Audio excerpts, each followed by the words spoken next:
Quiero decirles que Ageo era un profeta que actuó en Israel, específicamente en Judá, en la época cuando Israel regresa del cautiverio babilónico.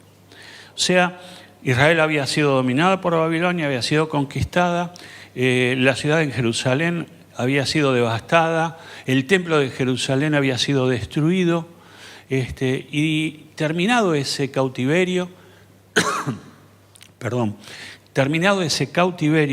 si hay un poquito de agua me va a ayudar, porque ando medio carraspero hoy, así que gracias. Y Ageo profetizó en el tiempo, año 520 a.C., y allí estaba. La situación era realmente bastante desfavorable. Un pueblo que venía de la esclavitud, un pueblo que venía de la derrota, un pueblo que venía de haber sido desterrado, de haber sido erradicado de su tierra. Y ahora este pueblo estaba volviendo. El pueblo volvía otra vez a su tierra, el pueblo venía otra vez a su lugar.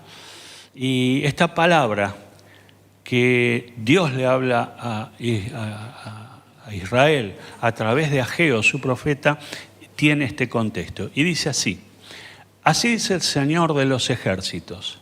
Este pueblo afirma que todavía no ha llegado el tiempo para reconstruir el templo del Señor.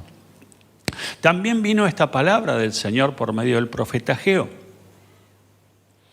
¿Acaso es el tiempo para vivir en casas lujosas mientras esta casa está en ruinas? Ahora sí, siguiente.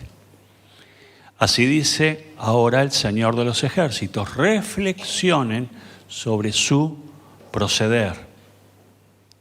Siguiente. Ustedes siembran mucho, pero cosechan poco. Comen, pero no se quedan satisfechos. Muchas gracias. Beben, pero no llegan a saciarse. Se visten, pero no logran calentarse. Y al jornalero se le va su salario como por un saco roto. Siguiente. Así dice el Señor de los ejércitos: reflexionen sobre su proceder. Vayan ustedes al monte, traigan madera y reconstruyan mi casa. Yo veré su reconstrucción con gusto y manifestaré mi gloria, dice el Señor. Ustedes esperan mucho, pero cosechan poco. Lo que almacenan en su casa, yo lo disipo de un soplo. ¿Por qué? Porque mi casa está en ruinas, mientras ustedes solo se ocupan de las suyas, afirma el Señor de los ejércitos.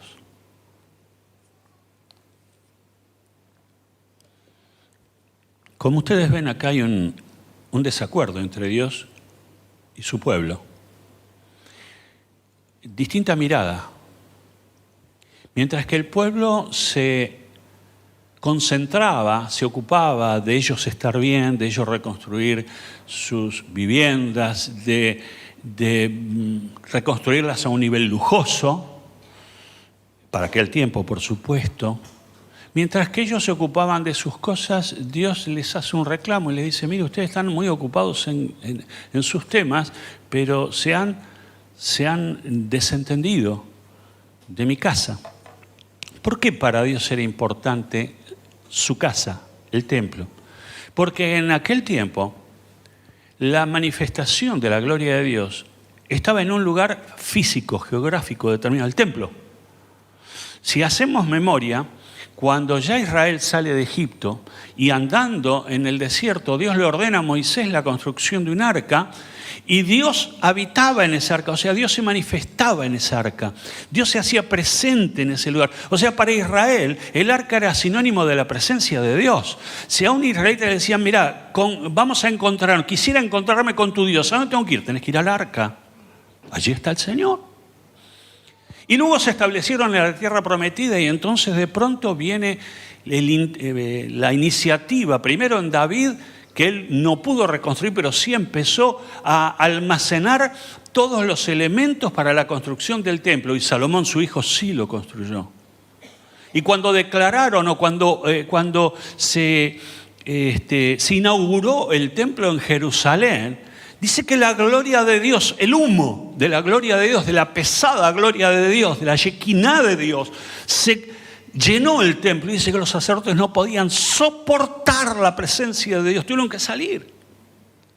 Y entonces Dios se deleita, Dios se manifestaba, a Dios le agradaba estar presente en un lugar determinado, porque eso al pueblo lo ayudaba a conocer y tener un lugar a donde concurrir para encontrarse con Dios.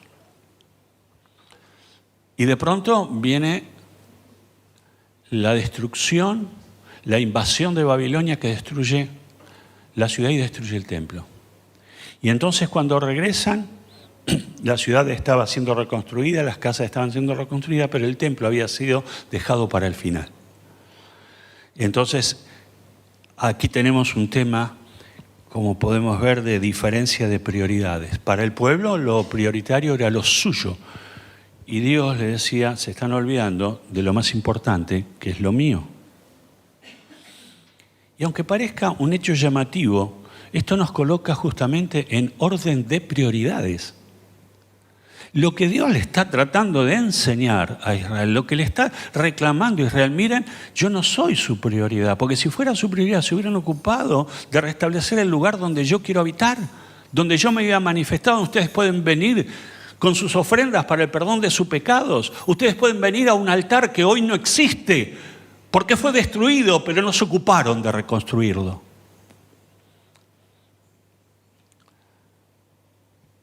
Una diferencia de prioridades. Las prioridades de Dios no coincidían con las prioridades del pueblo. Y esta primera bajada, yo la tengo que traer a mi vida, la tengo que poner delante mío y decir, Eduardo, ¿las prioridades de Dios son tus prioridades? Y así podemos poner el nombre de cada uno de nosotros. Y nos tenemos que hacer la pregunta, ¿cuáles son tus prioridades? ¿Cuáles son? Mateo 6:33 nos enseña, nos muestra en palabras de Jesús que dice, más bien, busquen primeramente el reino de Dios y su justicia. Y entonces todas las otras cosas, estas cosas de las que él venía hablando, le serán añadidas. Tenía que ver con los bienes, tenía que ver con la comida, con el vestido, o sea, con las necesidades básicas, que son las que normalmente nos llevan el tiempo, la atención, son las que ocupan y nos preocupan.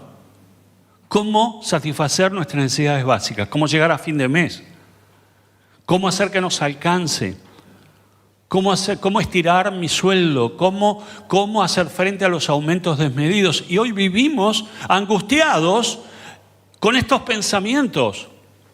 Y entonces necesitamos volver a la palabra, necesitamos que la palabra nos reoriente, nos reenfoque, nos redireccione para entender que tengo que seguir buscando primero el reino de Dios.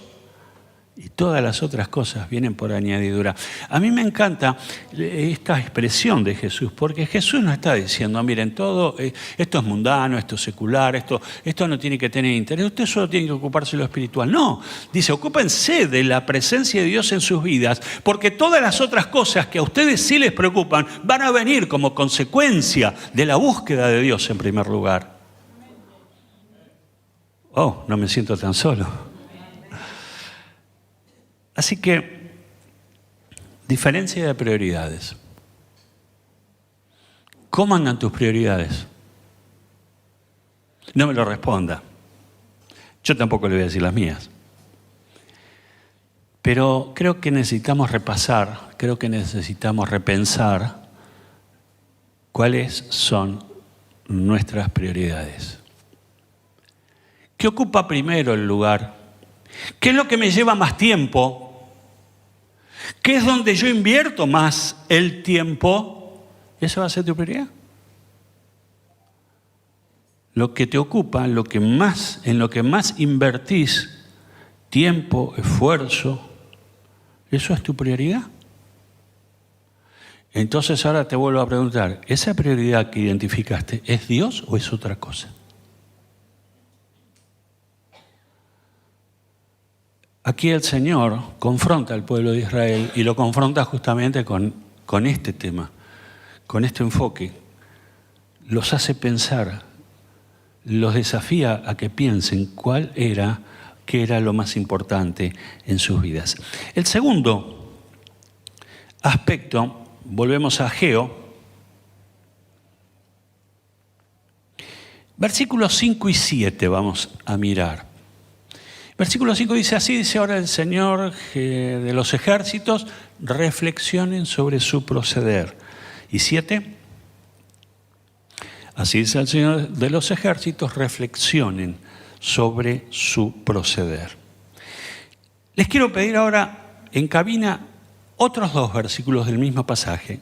Versículo 6 y luego el 9, que nos dice, ustedes siembran mucho, pero cosechan poco, comen, pero no quedan satisfechos, beben, pero no llegan a saciarse, se visten, pero no logran calentarse, y al jornalero se le va su salario como por saco roto. Y el 9 nos dice, ustedes esperan mucho, pero cosechan poco, lo que almacenan en su casa, yo lo disipo de un soplo.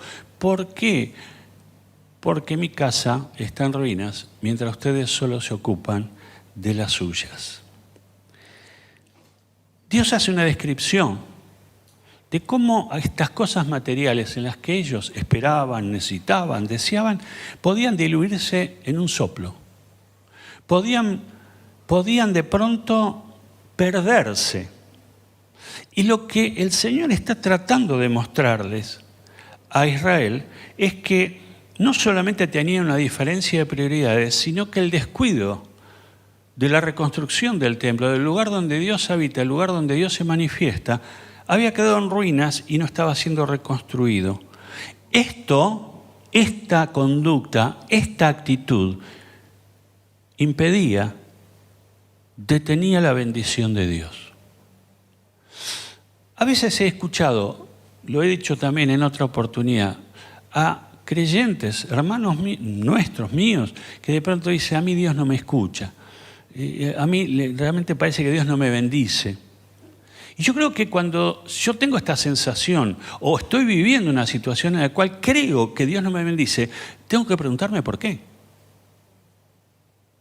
Tengo que hacerme la pregunta, ¿por qué a mí Dios no me bendice?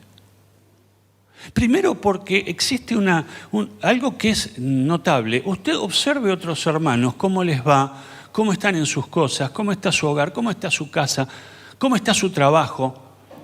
Y si bien hoy es un tiempo donde no se puede tirar manteca al techo, estamos en tiempo de crisis profunda, pero sí creo firmemente que a los hijos de Dios no les faltará ni la comida, ni la bebida, ni el sustento, ni el abrigo. Yo estoy convencido de eso, porque Dios está por arriba de un ministro de Economía, porque Dios está por arriba de un presidente de una nación, porque Dios está por arriba de cualquier crisis aquí abajo. Entonces, cuando no recibo bendición, cuando me siento comprimido, cuando me siento de alguna manera, digamos, en disminución, en falta, en que no me alcanza, tengo que preguntarme por qué. Y voy a descubrir que en alguno de los preceptos de Dios estoy en falta. ¿Qué era lo que Dios le estaba tratando de demostrar a su pueblo? Y él hace una descripción muy, muy vívida. Dios se ocupa, pero puntualmente de cada cosa. Él le dice, ustedes buscan tener esto, pero no lo tienen. Ustedes buscan cosechar, pero resulta que no cosechan lo que necesitan. Y así le hace toda una descripción de bienes materiales que no estaban pudiendo disfrutar porque había un problema. Y el problema era de base. El problema era de fondo. Tenía que ver con la prioridad de Israel. Mi querido hermano, mi querida hermana, revisa tus prioridades. Revisa tus prioridades. Si no estás conforme con lo que te está pasando, si ves que algo no encaja, si ves que algo no funciona, revisa tus prioridades. Es lo que Israel o lo que Dios le está diciendo a Israel. Cuando mis prioridades están invertidas, cuando lo primero no es Dios, entonces se detiene la bendición. se parte la bendición. Y usted puede pensar, pero Dios es un Dios malo, ¿no es cierto? Es fácil pensar de esa manera. Pero Dios es injusto conmigo. Yo quiero preguntarle a usted, ¿cómo procede usted con sus hijos? ¿Qué pasa cuando su hijo o su hija le desobedecen? Y le dice una vez, le dice dos, pero después, ¿qué va a hacer? ¿Va a aplicar algún tipo de correctivo? O de pronto le saca el celular o la PlayStation. Algo le saca. Algo le va a decir, mira, si no corregimos este tema, no vas a poder ver tele. No vas a salir a jugar a la calle. Bueno, la calle ahora como... Yo hablo cuando yo era chico, si a la calle todo bien, ahora te pegan 5 tiros. Entonces, no, a la calle no. Pero no vas a ir a la casa de tus amiguitos, no van a venir ellos a casa. O sea, algún tipo de medida tomás. ¿Y qué es? ¿Porque sos malo? No, porque estás tratando de corregir a tu hijo o a tu hija. Porque es tu deber que de pronto ellos adquieran buenas conductas, que también ellos tengan sus prioridades correctas. Y entonces de pronto hay ahí consecuencias. Y mi hermano, mi hermana, en la vida espiritual es igual. Cuando algo no está conforme a Dios, cuando algo no combina con Dios, y voy a sufrir las consecuencias. Créame que Dios no desea que usted esté minimizado. Créame que Dios no desea que usted esté comprimido. Dios desea bendecirlo, pero para bendecirlo también tiene que haber una contraprestación. Necesito obedecer a Dios. Necesito andar de acuerdo con Dios. Me tengo que poner de acuerdo con Dios. No ando por la vida de cuerpito gentil haciendo que se me da la gana, tan solo porque creo que yo sigo siendo el dueño de la vida. Pierdo de vista que yo no soy dueño de mi vida. Y para esto hay sobradas experiencias e historias. Y entonces se detiene la bendición de Dios. Y allí Israel sufrió esto, perdió la bendición de Dios. Ahora, observe que Dios le dice, no es que no te voy a dar cosecha, no es que no te voy a dar salario, no es que no te voy a bendecir no, iba a haber bendición, pero era como saco roto, incluso lo dice, bolsillo roto. O sea, cobrás, y el jornalero, que era justamente la persona, digamos, el operario, la persona del más bajo rango, de pronto decía, cobraste tu salario, tu jornal, y sin embargo se te fue en saco roto.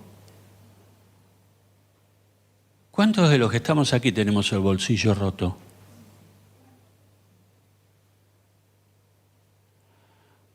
Y tengo que preguntarme por qué. Una de las razones es porque su señora no sepa coser, y eso es muy probable. Pero la otra razón puede ser porque más que un hecho real de que el bolsillo está roto, es que la figura se aplica a la vida financiera de esa familia. Y entonces me tengo que preguntar, ¿tengo la bendición de Dios detenida? ¿Quedó aquí pero no bajó? ¿Por qué? ¿Por qué? Mire, yo hoy no le voy a hablar del diezmo porque usted ya lo sabe. Pero cuando algún hermano a mí me dice, pastor, no me está yendo bien, mi pregunta de cajón va a ser, ¿estás diezmando?